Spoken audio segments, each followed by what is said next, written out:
This video is going to cover the installation of the 52-inch Gardinier Ceiling Fan by Home Decorators Collection. This fan is compatible with the Wink home automation system, but it's not necessary to control the fan. A standard remote control is also included for fan control. The Wink hub is necessary if you want to control the fan with an app on your handheld device such as an iPhone or an Android device. The Wink hubs are sold separately at the Home Depot. The LED light kit is a 17-watt integrated light kit that produces 900 lumens at a nice soft white brightness. Before we get started, just a couple of notes. You want to make sure that before starting any installation that the electric is turned off at the breaker box and at the wall switch. If you don't feel comfortable working around electricity, please consult with a licensed electrician. The second note is with the Wink receiver, there's this little white antenna. This antenna must be installed outside of the canopy. We'll cover this in detail when we get to this step. Third note is that when you're trying to pair with the Wink hub, your Wink hub needs to have the blue light lit. If the light on your Wink hub is not blue, you need to resolve that issue before trying to pair your fan. As you can see, we've already unpacked the fan. We're just going to look at the parts page in the manual to make sure that all the parts are present before beginning the installation. So first up we have the slide-on mounting bracket. The mounting bracket comes pre-assembled in the canopy with the canopy ring. We'll cover how to remove the mounting bracket in the first step. Next you have the motor collar cover,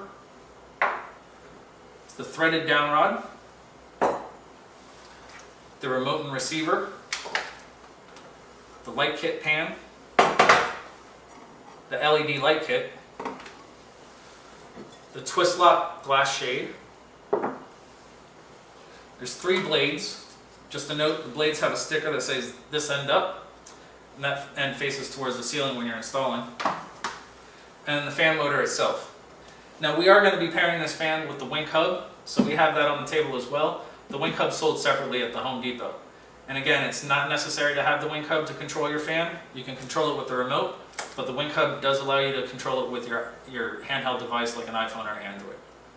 Tools that we're going to need: I need some electrical tape, a flathead screwdriver, a Phillips screwdriver, some wire cutters and strippers, and of course a ladder. So we have everything here, we're ready to begin.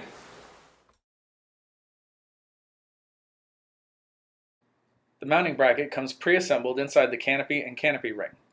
To remove the mounting bracket, first twist the canopy ring counterclockwise to expose the screws. There are 4 screws holding the mounting bracket inside the canopy, 2 standard screws on opposite sides of the canopy, and 2 J-slotted screws on opposite sides. Begin by first removing and saving the 2 standard screws.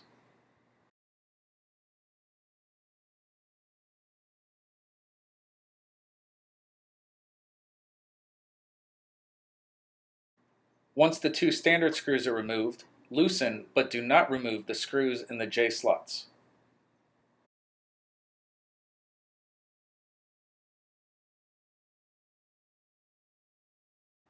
Then, simply twist the mounting bracket to release it from the canopy.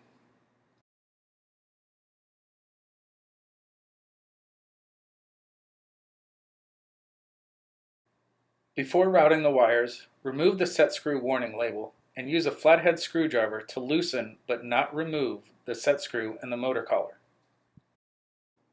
Before routing the wires, you'll note a label located on the wires.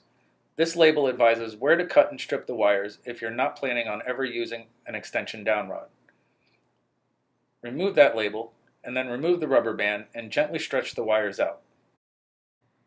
Before routing the wires through the down rod, it may help to twist the strands together. This will keep the wires together when you're feeding them through the down rod. Also, before routing the wires through the down rod, pull the green ground cable from inside the down rod. Next, place the down rod through the canopy so that the threaded end exits the smallest hole in the canopy. Then place the canopy ring with the slot openings towards the top, and then slide the decorative motor collar cover onto the down rod. Next, feed the wires through the threaded end of the down rod so that they exit through the ball portion of the ball and down rod assembly. Gently pull the wires through so that you can thread the down rod into the motor collar. This fan features a safety tab on the motor collar that will align with a hole in the bottom of the down rod should it ever loosen over time. The safety tab will engage the hole and the fan will not come apart from the down rod. To attach the down rod, simply screw it into the motor collar until completely tight. Once the down rod is tight, use the flathead screwdriver to completely tighten the set screw on the side of the motor collar. Once the set screw is tight, just slide the motor collar cover over the motor collar.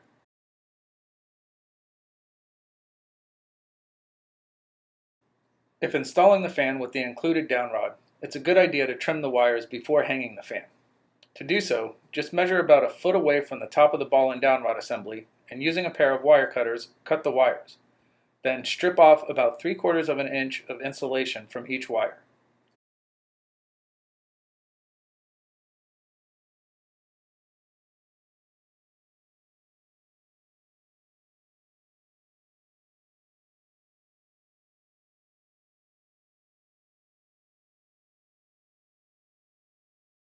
This fan features a slide-on mounting bracket for quick and easy installation. To install the mounting bracket, loosen the outlet box screws, and then feed the wires through the top of the mounting bracket. Then align the slots of the mounting bracket with the screws in the outlet box and then simply slide into place. Once the mounting bracket is in place, use a Phillips screwdriver to completely tighten the screws holding it to the outlet box.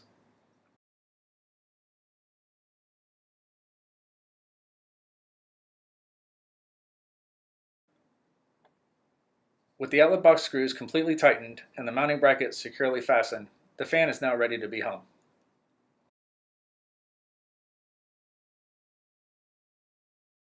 Before hanging the fan, it's important to note the slot in the ball that will align with the tab in the mounting bracket. When hung properly, the slot will engage the tab in the mounting bracket. This makes for a wobble-free installation. So when hanging it, insert the ball in the mounting bracket and then twist the fan motor assembly and down rod to make sure that slot of the ball is engaged on the tab of the mounting bracket. You'll feel it drop into position when it's properly seated. This is just a close-up demonstration of how the ball should be seated in the mounting bracket. To hang the fan, lift the entire assembly up to the mounting bracket in the ceiling. Note the location of the slot in the ball and down rod assembly. Slide the ball into the mounting bracket, and then rotate the entire assembly until you feel the slot engage with the tab in the mounting bracket. Once the slot is engaged with the tab, the fan motor will drop slightly as it seats properly in position.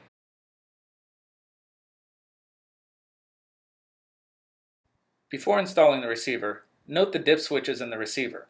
These dip switches will correspond to the dip switches in the remote control. The dip switches in the remote control are located inside the battery compartment. These dip switch settings must match in both the remote and the receiver to make sure that the remote communicates properly. Simply take a small tool and set the dip switches to any desired setting of up or down.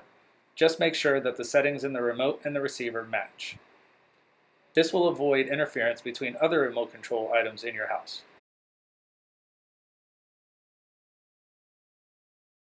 To install the receiver, make sure the flat side of the receiver is facing towards the ceiling.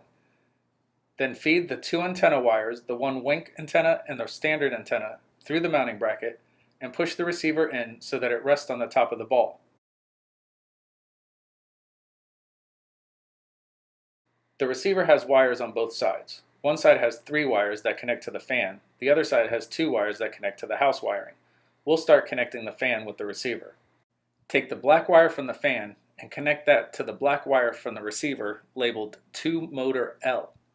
Twist those wires together and finish the connection using a plastic wire nut and a piece of electrical tape.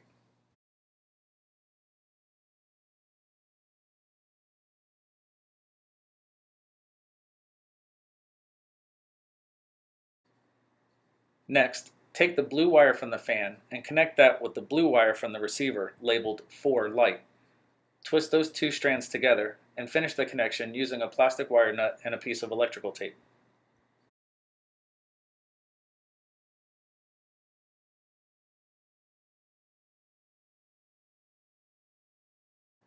Next, take the white wire from the fan and connect that with the white wire from the receiver labeled 2 motor N. Twist those strands together and finish the connection with a plastic wire nut and a piece of electrical tape.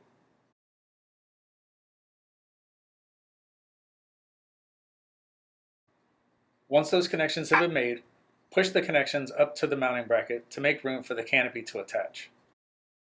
To connect the receiver to the house wiring, start by taking the white wire from the receiver labeled AC in N and connect that with the white wire from the house, or the neutral wire. Twist those two wires together and finish the connection using a plastic wire nut and a piece of electrical tape.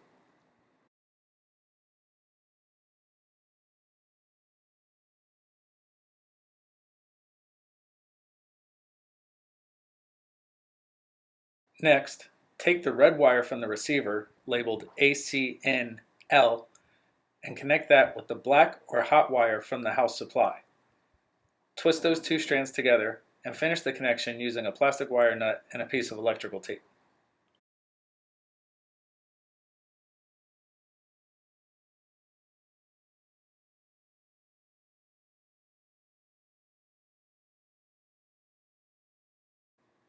Once those connections are made, push those wires up into the mounting bracket to make room for the canopy to attach. Lastly, take the green wire from the mounting bracket and the green wire from the ball and down rod assembly and twist those two together. Then connect that connection with the bare or copper wire from the house supply. Twist all strands together and finish the connection using a plastic wire nut and a piece of electrical tape.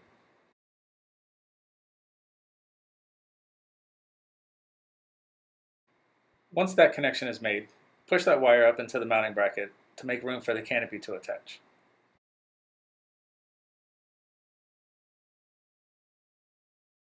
To attach the canopy, make sure the white wink antenna is located outside of where the canopy attaches to the ceiling. Then align the J slots of the canopy with the screws that were loosened in the mounting bracket. Once the J slots are engaged, twist counterclockwise to hold in place. The wink antenna must be located outside of the canopy to properly communicate with the wink hub. Use the included piece of double stick tape to attach the wink antenna to the ceiling. If you have popcorn ceilings, a small screw is included to attach the wink antenna to the ceiling. Once the wink antenna is in place, use the two standard screws that were removed at the beginning of the installation.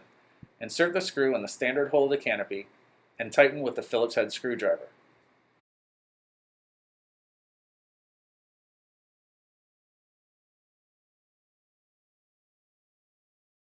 Once the two standard screws are installed and tightened, tighten the two remaining screws in the J slots.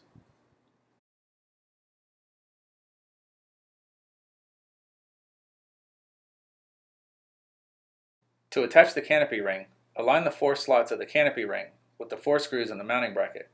Then lift the canopy up towards the ceiling, engaging the screws on the canopy.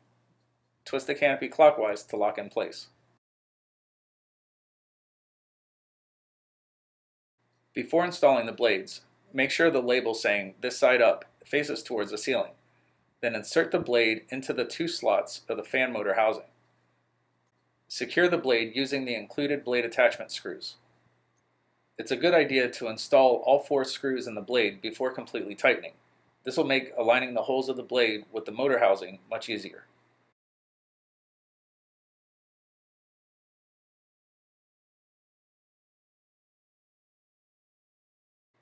Once all four screws are started, you can completely tighten each screw using a Phillips screwdriver.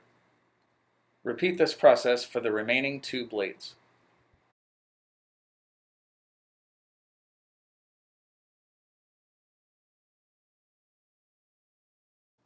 Before attaching the light kit pan, you'll need to unwrap the light kit wires from the fan motor housing.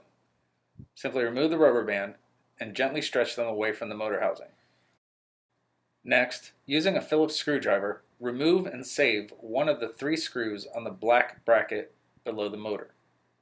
Then loosen, but do not remove, the two remaining screws on the black bracket. When installing the light kit pan, make sure the side with the three dimples is facing towards the floor. Then align the keyhole slots of the light kit pan with the two screws that were loosened. Push the light kit pan up and twist clockwise to engage those screws. Next, insert the screw that was removed and saved into the standard hole of the light kit pan. Align the screw and tighten using a Phillips screwdriver. Then tighten the two remaining screws in the keyhole slots. Make sure all three screws are completely tightened.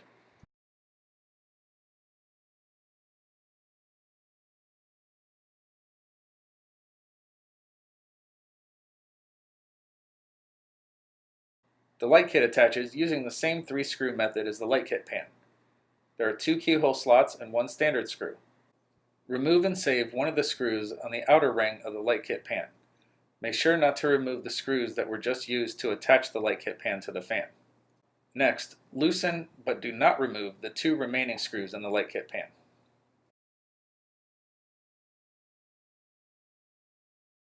Connecting the wires is easy using the molded adapter plugs.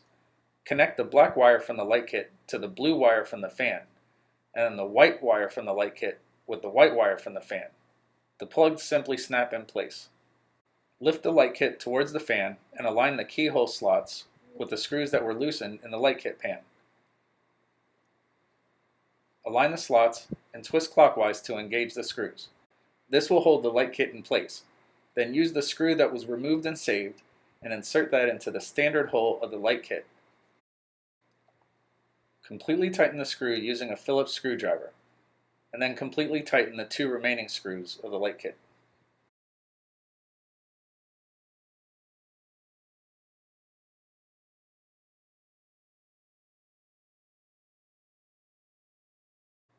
This light kit features a twist lock system. There are 3 dimples inside the light kit pan that align with the 3 slots on the glass bowl. Align the slots of the glass bowl with the dimples in the light kit pan. Then push the bowl up and twist clockwise to lock in place.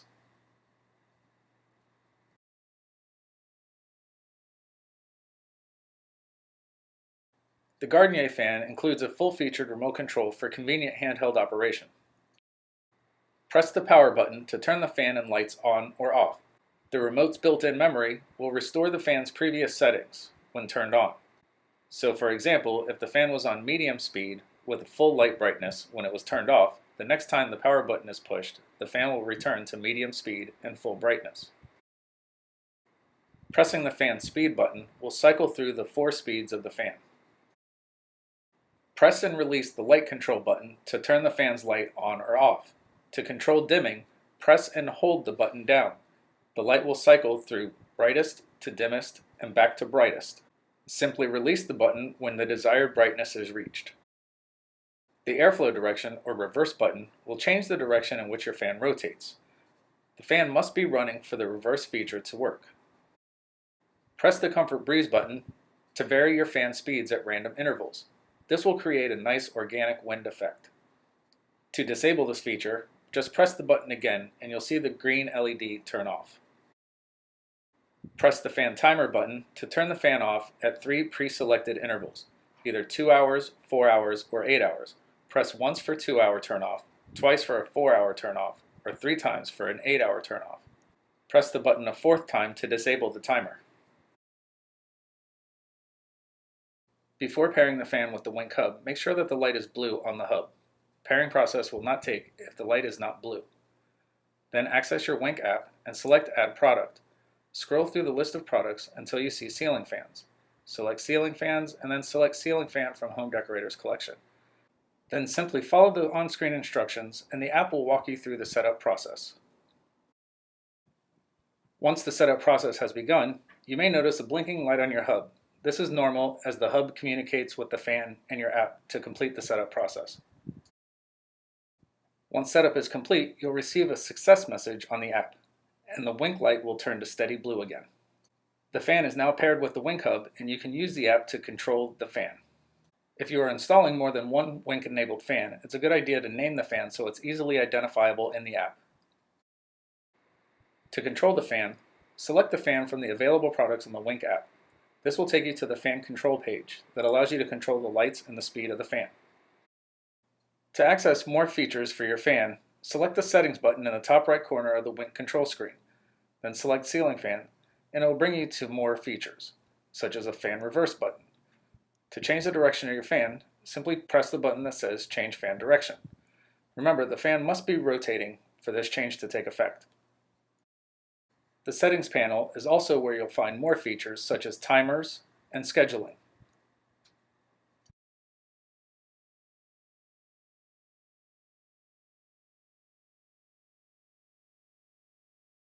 Congratulations! Your ceiling fan installation is now complete. Time to sit back, relax, and enjoy your new ceiling fan. As always, thanks for watching. We hope you found this video helpful. If you did, click the like button down below and click subscribe. You never know what we'll install next. And as we like to say around here, keep it breezy.